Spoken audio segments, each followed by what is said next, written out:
Morning everybody, this is Stephen Pugh of the Home Bible College. I want to do a lecture for the fourth year students of the Home Bible College. This is the first lecture of the year.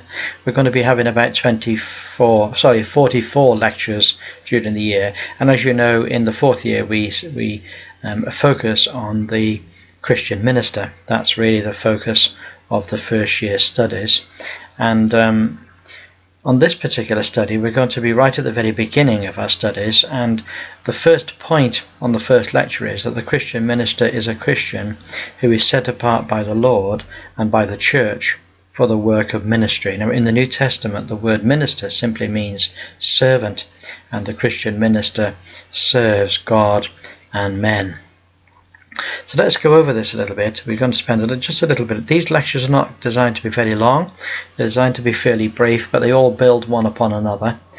In the very earliest parts of the Acts of the Apostles, we have 7 deacons appointed to administer the daily provision of food for the widows in Jerusalem. So that's the first appointed office we have in the church in the New Testament. We also have later reference to elders, and sometimes those elders are referred to as either evangelists or pastors and teachers, but the elder is the leadership role in the early church. And some people say, what's the difference between being an elder and a deacon?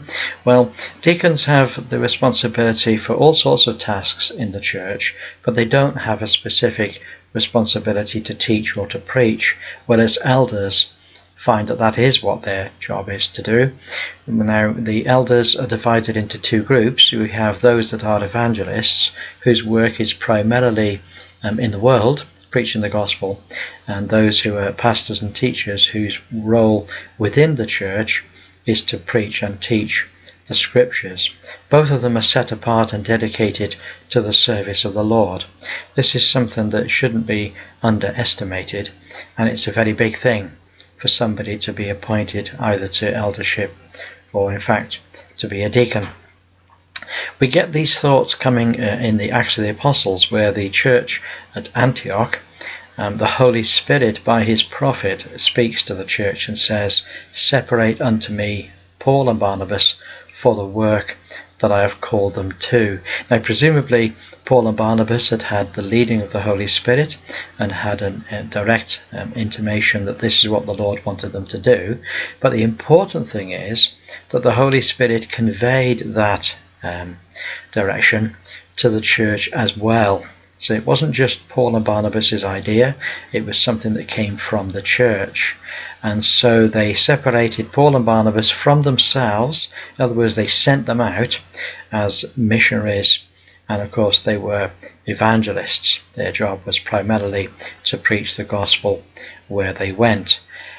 Later, of course, Paul and Barnabas became church planters, and at a later date again Barnabas left Paul, and so Silas took Barnabas' place, and Paul and Silas became evangelists together.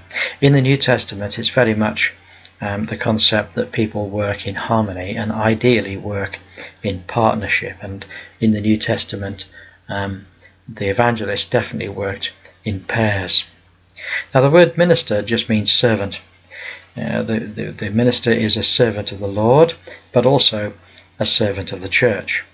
He acts, or she acts, on behalf of the church and are subject to the church leadership. So for example, if we take the example of the deacons were appointed by the whole of the Christian community. They weren't appointed by the apostles.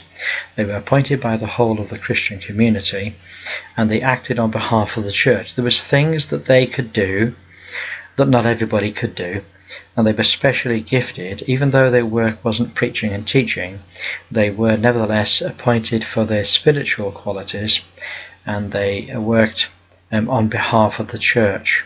And the same of course is true for elders and for evangelists and pastors and teachers. So they act on behalf of the church, they're subject to the church leadership, and they are commissioned by the church and are therefore then supported by the church, and they are also lastly answerable to the church. So So when a minister goes astray or does something wrong, he still is answerable to the church. And of course, part of that means that the ministers of the Lord have to then report back to the church. And when Paul and Barnabas came back from their first missionary journey, they gathered all the church together and they gave a report of what God had done. So there we are. This is just our first little mini lecture, and look forward to speaking to you in due course and online. And God bless you all, and have a great day. Bye for now.